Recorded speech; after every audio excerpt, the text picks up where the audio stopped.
Hey guys, welcome to the 1920s. This video is definitely different than the 1910s because the way makeup evolutionized in those matter of 10-15 years was so drastic.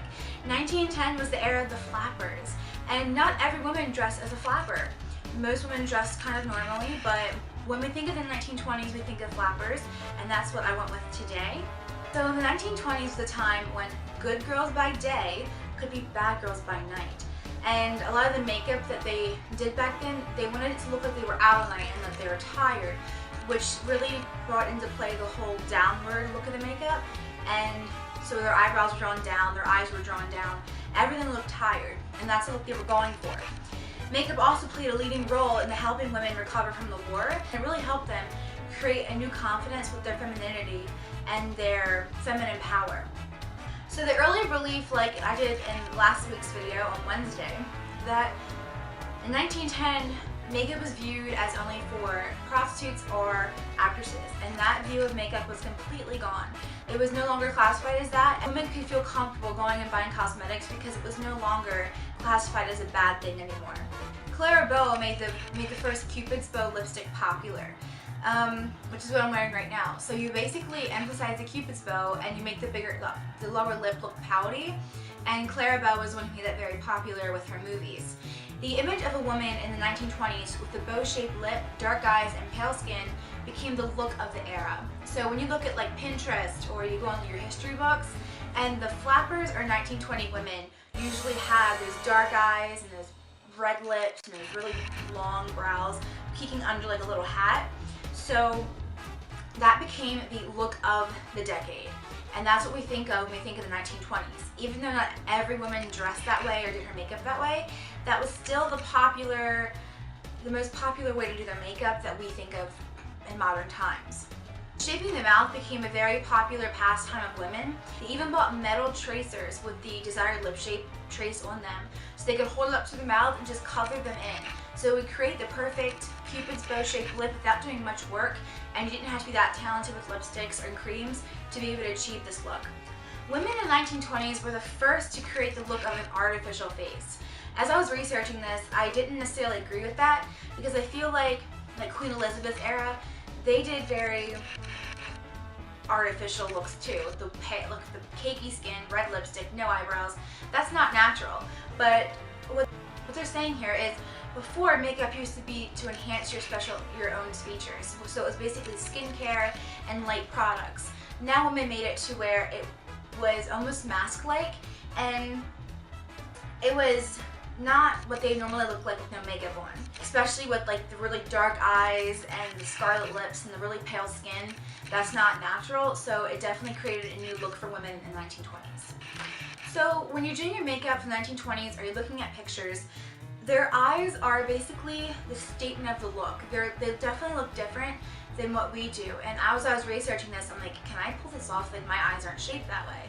And I thought about it, and like, well, not every woman back in the 1920s had downward shaped eyes. So they did a certain way to achieve it. And how I did it today was I took a eyeliner and just kind of drawn it down my inner corners to where I would normally draw a wing, I drew down. And I applied my lashes a little farther past to continue down my lash line. Cold eyeshadow was for more daring girls. So if you were more daring, you would wear a skirt above your calf, and you would wear kohl eyeshadow, dark and daring. And that's depending on the type of girl you were. If you were a everyday girl, you would kind of go with grays and more neutral tones for your eyeshadow and longer skirts. The aspired eye look was the dramatic appearance of, once again, Clara Bow. With her dark eyes, dark lips, pale skin. That was the desired look for most women in the 1920s. Clara Bow's eyes, if you look her up on Pinterest, Google, has very kohl-rimmed eyes that are very smudged. It looks very sultry and deep and dark, and basically a smudged out smoky eye in today's terms, but that was something very daring and bold back then. Cream eyeshadows became popular and came out later in the decade, so more like 1925, 1929, these cream eyeshadows came out. Before, it was just like powders and kohl eyeshadows like I mentioned before. dark grays were the common color. Dark grays and neutrals were very popular, but some women, or most women, use colors that match their eye color. So me being blue eyes, I would use a green or blue eyeshadow with brown eyeliner and mascara.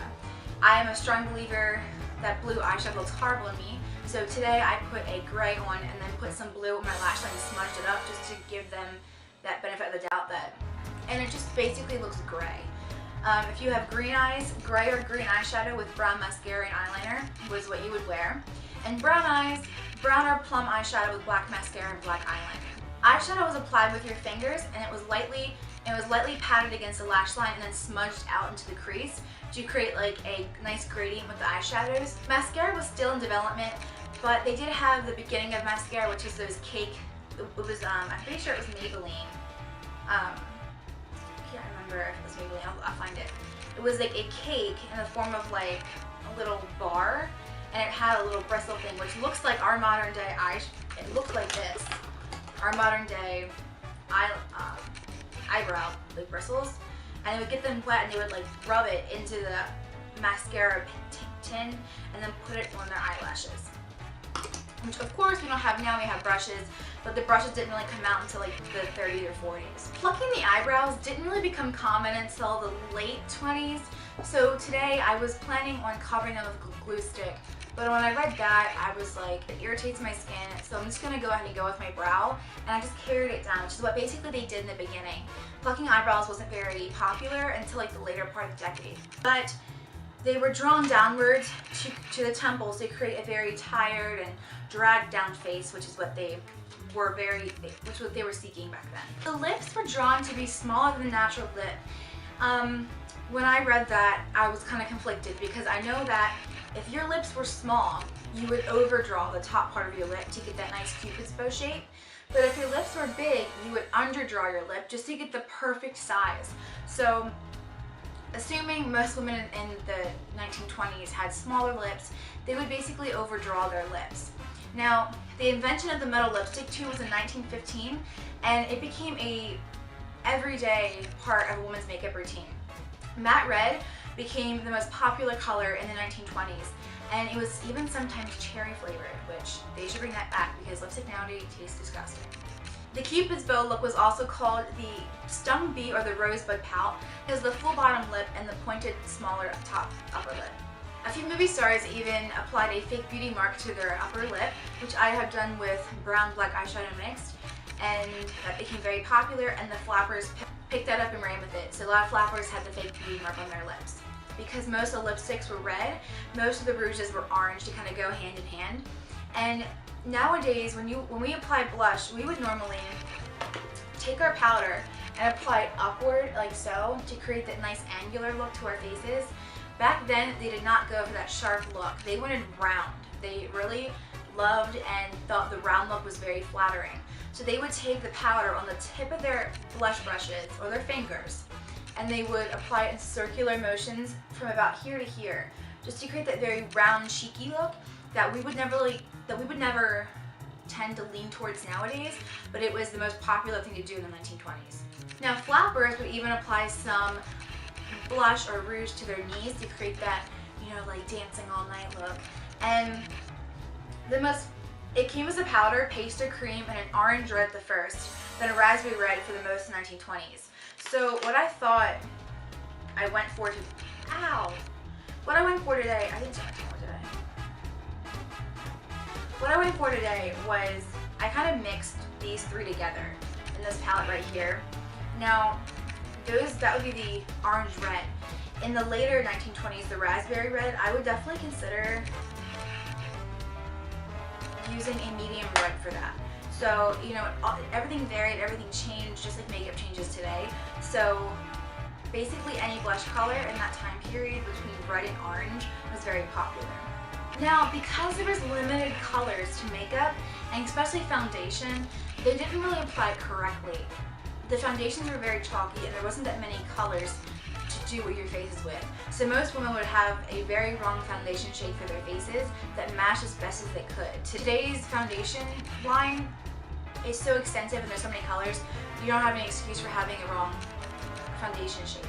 back then, they only had a few shades, it was very difficult. And also, they didn't have a generation before them that has done makeup correctly or even did it at all to teach them how to do it. So they were kind of experimenting and, you know, feeling their ropes to makeup and see how everything went. And I feel like we still do this to this day. We get a new product and we're trying it, and it's definitely like, and you can even see from early 2000s to now how we've taken certain products and making them better. Like colored eyeshadows were very light and pastel and kind of not that pretty in early 2000s, but now we use them tastefully. So it's always changing like that. So I think it's really cool that they had that time to really experiment and create this very classic look that everyone knows. Now, men didn't appreciate the whole cakey foundation look. They definitely noticed it, but it wasn't very popular with them. And they really hated when women would take their powder puff and powder the face at the table. They did not like that. And I'm speaking generally here, but from my research, men were not a fan of the whole cakey makeup and fixing your makeup at the table. Most men really preferred the porcelain doll look, which is the time period before them, where it wasn't much makeup and it was more natural. And I feel like today that still kind of applies to some guys. They see a girl with makeup on, they're like, But you know, as time changes, people change and things change. So, I mean, women in the 1920s still got married. So, of course, they couldn't be that then. That's weird. As the decade progressed, makeup got better. The quality of the makeup definitely got better. The number of products went from a few dozen to 450 by 1924. And considering that it was like 24 products in the beginning, and it shot to 450 products, that's a big change within a matter of 40 years.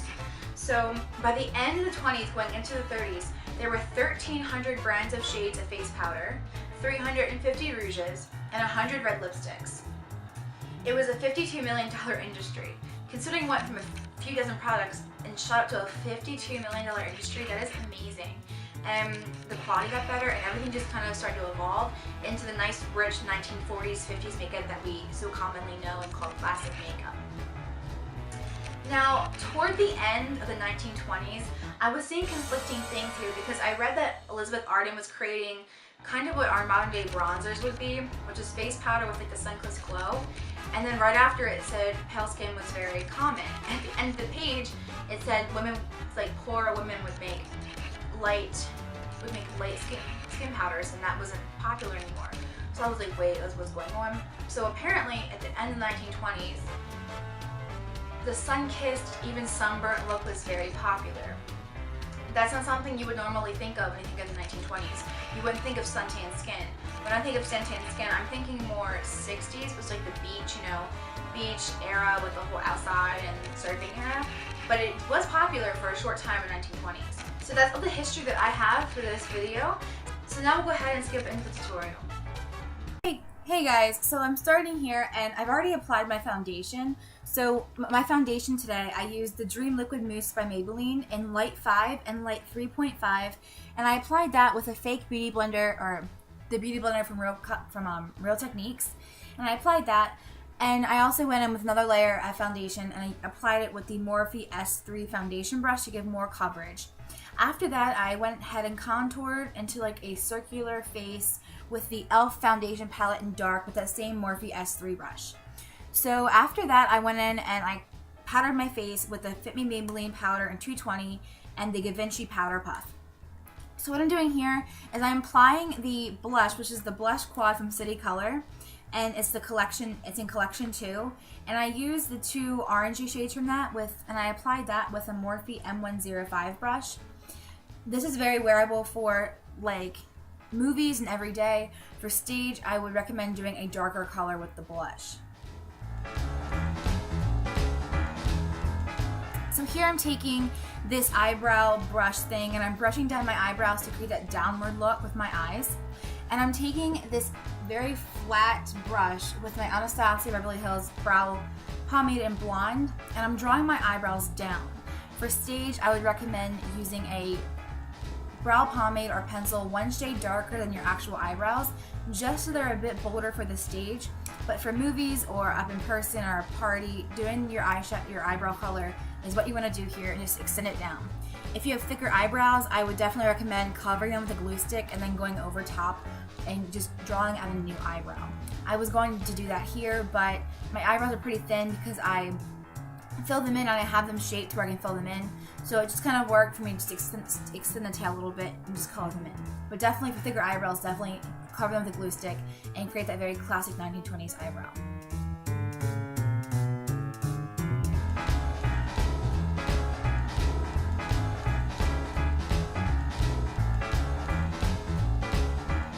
Here I'm taking my MAC paint pot in soft ochre and I'm applying that with my Morphe S4 brush.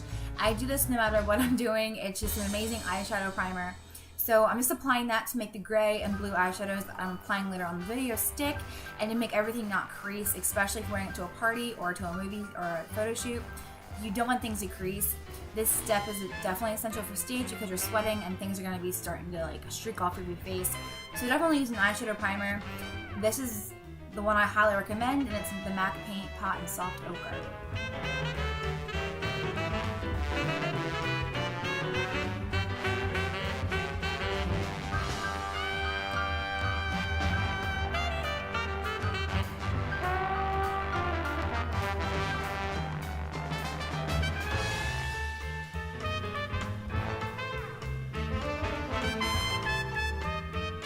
So now I'm taking a Morphe M208 brush and I'm using the shade Foxy in the Naked 2 palette to set the matte paint pot so it doesn't crease and it's easier to blend out the eyeshadows later on.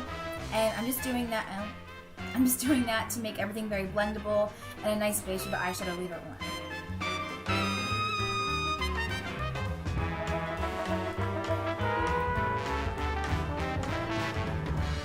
So here I'm taking a Morphe M332 brush and I'm using the shade Pistol in the Naked 2 palette, and it didn't come up dark enough as I wanted it to, so I'm just keep building up color on my eyelid here to create that nice gray, very monotone shade here.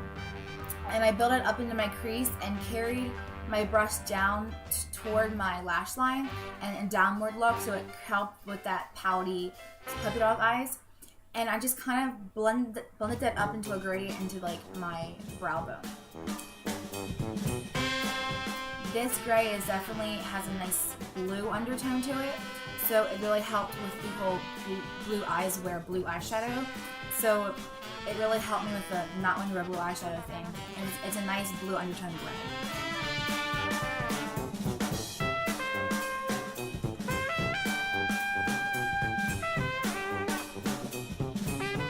I'm just putting that in my crease and just blending it up to create a nice gradient, so it's just that one monotone shade on my entire lip.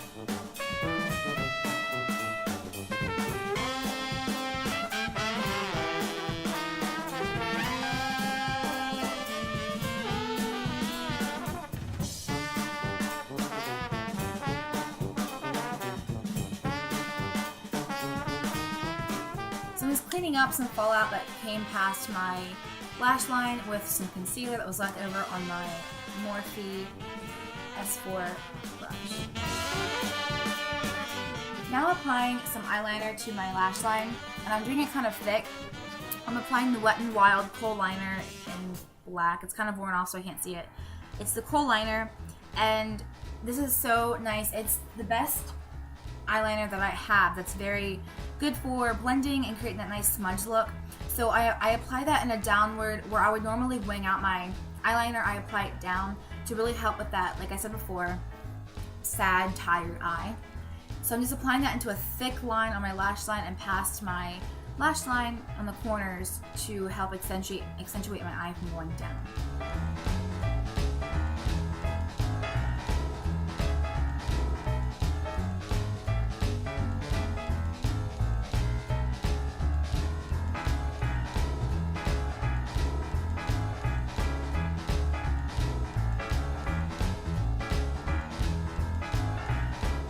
So here I'm taking my Morphe M326 brush and I'm using that to smudge out the Kohl eyeliner because they didn't have a very straight line on their eyelids. It was more smudged and very smoky and mysterious. So I use it to kind of smudge out the liner and to create that flapper look, the very undone, messy eyeliner look that they had in the 20s.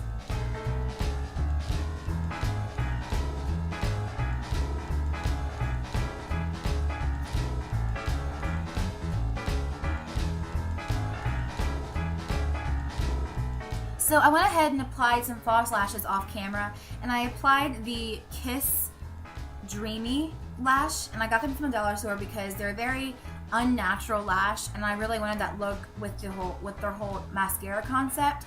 It made the lashes, I assume, look very bulky, and I covered them with the Illegal Length mascara from Maybelline. And under my lash line here, I'm just applying some brown eyeshadow to smoke out the gray and make it a little more neutral. Here I'm applying some more mascara to help with that bulky and very thick eyeshadow look. Mascara look they had back then. Just so it looks like I literally took a bristle and like ran through my lashes with black paste. These lashes are perfect for that, and they're very cheap because you'll never probably wear these again, and you wouldn't want to spend a lot of money on mink lashes or good brands when you're just caking mascara on top of them and using them for a very unnatural look. And I used the Ardell Lash Glue, the clear.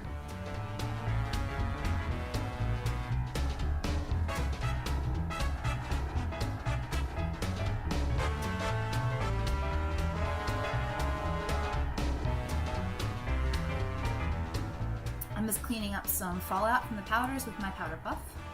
And now I'm taking some of that Bone Foxy color on the brush again and just clearing up my under eye. Lipstick, finally. So I'm taking my NYC lipstick in Retro Red 308, and I'm applying that with a Prescriptives Eye Definer brush, and I'm creating that very pointed and bee-stung look with my Cupid's bow. And I started off doing this lighter red because I wanted to add a blue toned red later on, but this was a nice base to the, it added a really good dimension to the lipstick. So I would definitely recommend using a lighter red and then going over top with a blue toned red.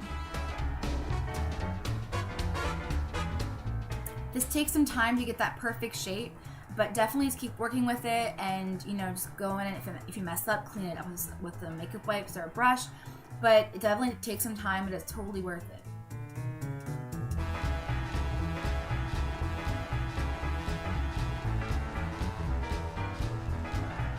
So what I did here is I accentuated the Cupid's bow, and I just carried from where I drug down the Cupid's bow detailing, I just drug that line down into my corners of my mouth to make my upper lip look more cinched in and more contoured to be a smaller lip.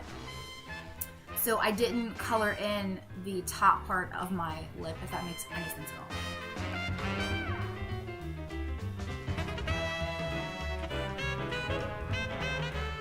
And doing what I'm doing right now with making my lip tighter, that's a really good way to make the line crisp for beginners, especially. I still do it, but and it really helps get a nice crisp line, and it really makes the application process a lot smoother.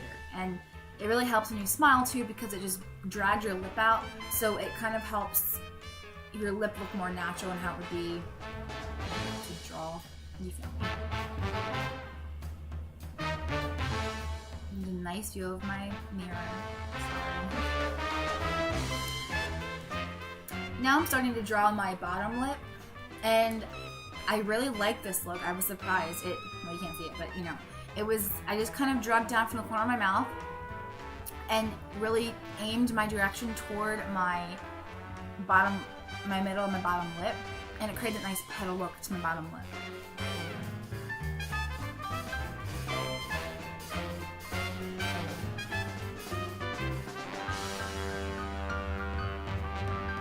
As you cannot see here, I'm just filling in my bottom lip with the Retro Red from NYC.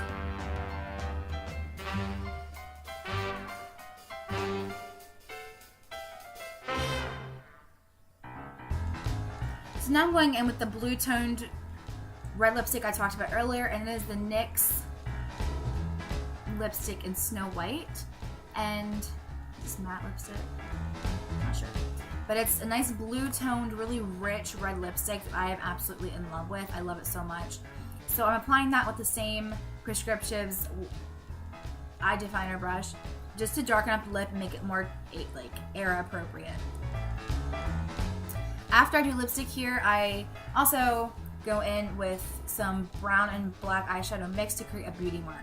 Now for stage tips, everything I'm doing here is perfectly fine. Maybe darken up some of the eyeshadow a little bit to put some like darker gray in your crease, and it should be perfectly acceptable for stage.